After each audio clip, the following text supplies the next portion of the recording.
I mean, just because it doesn't boast mountainscapes like Appalachia and the American West doesn't mean you can't enjoy it on Flight Simulator, right? It's a beautiful patch of land. Currently over the city of Anderson in Indiana, and your captain, Lawrence, knows this area well. This is the first place he lived in the United States. I've got to keep this plane from rocking from side to side. I often tell people that I moved here at the height of the recession, and I almost mean it. My wife and I boarded a plane at Heathrow Airport on November 9th, 2008 and touched down at Indianapolis Airport on the 10th. And much like the landing, things were bumpy at first. My own move was more enveloped in coming to terms with things outside of my control. And as bizarre as it sounds, a mid-sized city in rural Indiana perhaps provided the ideal arena in which to ride out the woes of economic fragility, mostly because I lived rent-free with my in-laws. This was where I first lived, can you believe that? A little bit of a far cry from Chicago, but actually not such a far cry from where I grew up in England, Grimsby.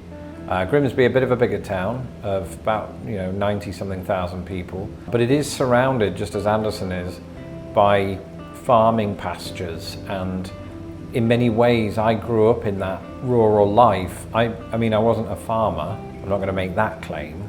I couldn't do what farmers do. It's a lot of hard work. I should know, I've seen my aunt do it. She delivered cows. I watched that happen. It was really weird. Rural Indiana, accommodating though it was, provided few opportunities in my line of work as an editor. It took a move across several cities and a decade of trial and error to forge a career in something that finally felt right. It's both apt and ironic that this career, hosting a show in which I uncover all of the memos that Britain and America lost in the pond, is so intrinsically tied to my move. Just beneath me now is Scatterfield Road, I think. I've been on that many a time, mostly to go to Burger King. I think if I look closely enough, I can see my old house, which, we can't get too close to because we die. So we're just going to stay in the air and hope for the best. I might be well off target here, but I think I'm not too far from a Texas Roadhouse. And that move, of course, was entirely predicated on the fact that my wife was, and last time I checked still is, American. Without her in my life, I can't claim that I would have moved to the US when I did. Luckily, I've always harbored a curiosity for US popular culture and history. My YouTube channel is really a manifestation of that childlike wonder, even if my body is covered in wrinkles. I grew up near farming areas that were not dissimilar to what we're seeing now. Different patches of earth, green, brown and yellow, just like this. And I was in the fields of Lincolnshire, and when I say I was in the fields, I don't mean literally. I think that would be absurd. Unless, of course, I'd been on a night out that I subsequently failed to remember because I'd had too much absinthe. Despite all of the farmland, the Midwest is actually quite different to where I grew up. In Grimsby, you wouldn't see huge billboards at the side of the motorway advertising a healthcare practice or the fact that Jesus has risen. And speaking of religion, in the Midwest, it feels like there are more churches than people. I haven't actually looked at the statistics and there's nothing on Wikipedia, but take my word for it, there are a lot of churches. Most of them were built after 1950, which is different to England, where in my hometown of Grimsby, there's one from the year 1200.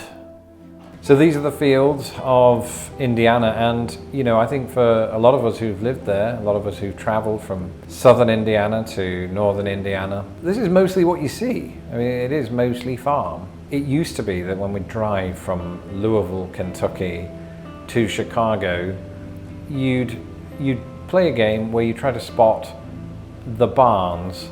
That was it. You were just spotting barns, pointing them out. If they had a name written on them, even better. Better still, more exciting still than that, was looking out for the water towers that had the town's name on it. That was always fun. I got a right kick out of that.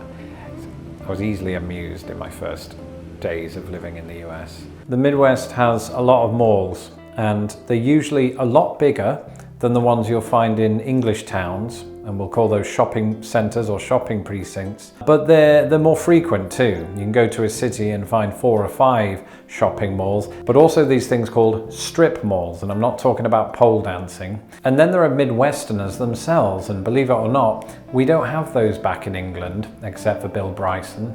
And Midwesterners are a unique people. I've talked in the past about some of the dialectal qualities of Midwesterners, but there's also characteristics that stand Midwesterners apart from others. And part of that is the simultaneous ability to be disgruntled at snow and to tackle it head on with a shovel like they're going to war. But despite that, they're really nice people, and it took me a while to learn that, especially here in Chicago, where people often sound angry when they're just wishing you good morning. Yes, I grew up in a town that was quite heavily populated for the size of the town, but around it, dotted around it, were patchwork quilts that looked like this. I don't mean actual patchwork quilts. That, again, would be notable, and you'd probably have heard of Grimsby if that were the case.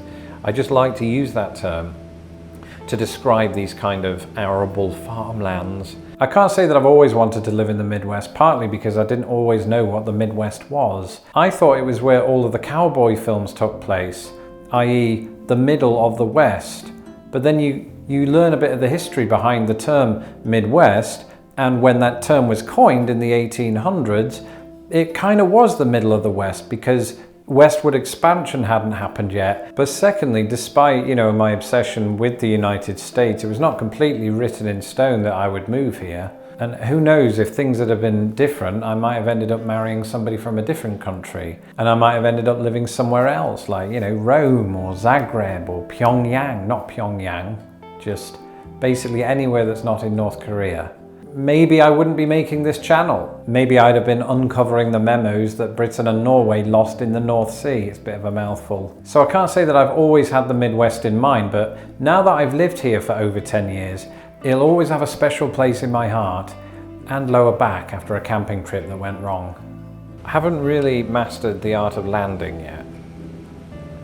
Probably should have told you that before you got on the plane. So what have I learned since living in the Midwest? Well, I've learned that the human body is capable of absorbing temperatures that previously I'd believed would kill it. I've learned that you can go camping at a place called Santa Claus, Indiana, and that you should always check for stones. But mostly I've learned to be open-minded about the Midwest. I mean, it's a big place. It's not just Indiana, you've got several states within this region. And yes, malls are everywhere, but so are surprises. I often find myself getting surprised by the Midwest. Take, for example, the French Lick Hotel in southern Indiana, or the Air Force Museum in Dayton, Ohio, or the huge Superman statue in Metropolis. How on earth do you land in that? I'm terrified that I may take out not only me, you, and the cabin crew, but 6 cows. If you know where to look, the Midwest is actually filled with wonder. I mean, just because it doesn't boast mountainscapes like Appalachia and the American West, doesn't mean you can't enjoy it on Flight Simulator, right? It's a beautiful patch of land. This doesn't look right. I just don't think we can pull this off, can we? There's some buildings there, you're gonna fly into them, you fool. I'm gonna go fly over them and then try and come down just beyond them. Sorry houses, this feels weird, I'm sure. Uh-oh, this isn't good, I'm running out of... Oh.